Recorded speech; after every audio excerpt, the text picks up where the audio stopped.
It's 28 degrees here in Cramerton, North Carolina, as you can see with the monument behind me. Not going to dig into that. Now, back in the distance there, you can actually see the entrance to the greenway. That's where I'm on my way to, but I did want to bring you this message which may help you. So the thing I'm going to be going over, we're going to walk over here to it. And what I want to share with you is what happens when you do this.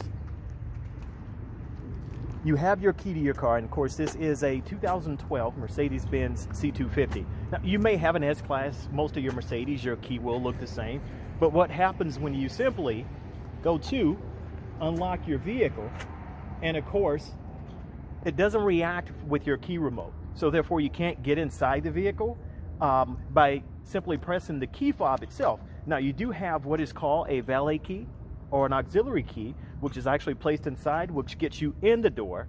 And then once you get in the door, you can remove the cap off the keyless entry, plug in your key to turn on your vehicle. But the thing I want to dig in on is how to replace the battery within your key on any of your, primarily most of your Mercedes-Benz models, which you will have on the market today. So you have your Mercedes-Benz key here. What we're going to focus on is removing the battery in that key. So if you see, and how will you know that your battery is not operating correctly? If you hit the lock, unlock, trunk, or the panic button, your car won't respond. So when you look at removing the battery, see your tab there, it's already positioned to the right.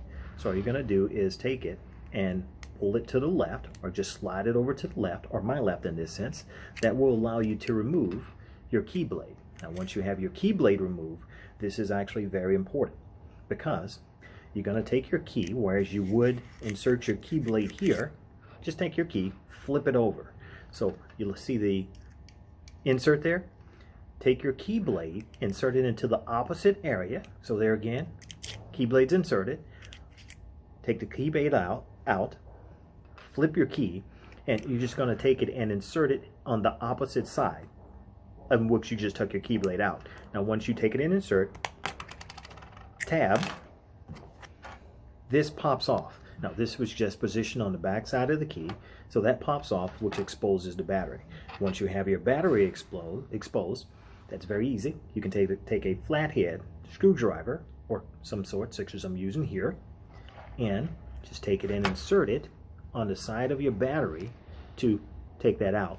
Now you can see my battery basically has already popped out of some sort, so you just take it and turn it around and it dumps right out as well. If yours doesn't do that, then you can actually take it and use a flathead screwdriver. Once you have this removed, which in this case, I'm not going to throw this battery away because this battery is good. Mine was working properly. I just wanted to take my key to show you how to remove your battery and replace your battery just in case yours isn't.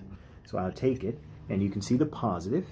So what you want to do is insert this with positive side up. Now, if you look on the back of the battery, it's marked with the positive, and you look on your key here, marked with the positive sign as well. That's just saying that you want the battery inserted with the positive side up. So I can take it, preferably you want to stick the battery in, just kind of tuck it in first, and it actually falls right into position.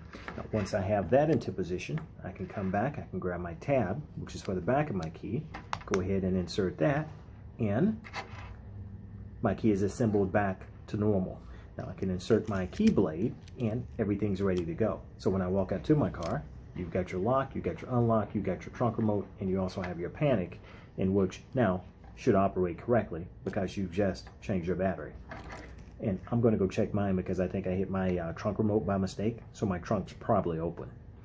Just a little touch note, as you're carrying the key, it's very easy to hit these buttons when you have other things in your pocket, so always keep an eye on your vehicle just to make sure your trunk's not open. But now you're ready to drive your vehicle, everything's going to work properly. Lock, unlock, trunk remote, panic, of course because you have changed the battery, and in addition to that, when you hop in and press the keyless start. Definitely make sure to hit the subscribe button, because if you own a vehicle, perhaps you don't know how to control it, or you need help in doing so.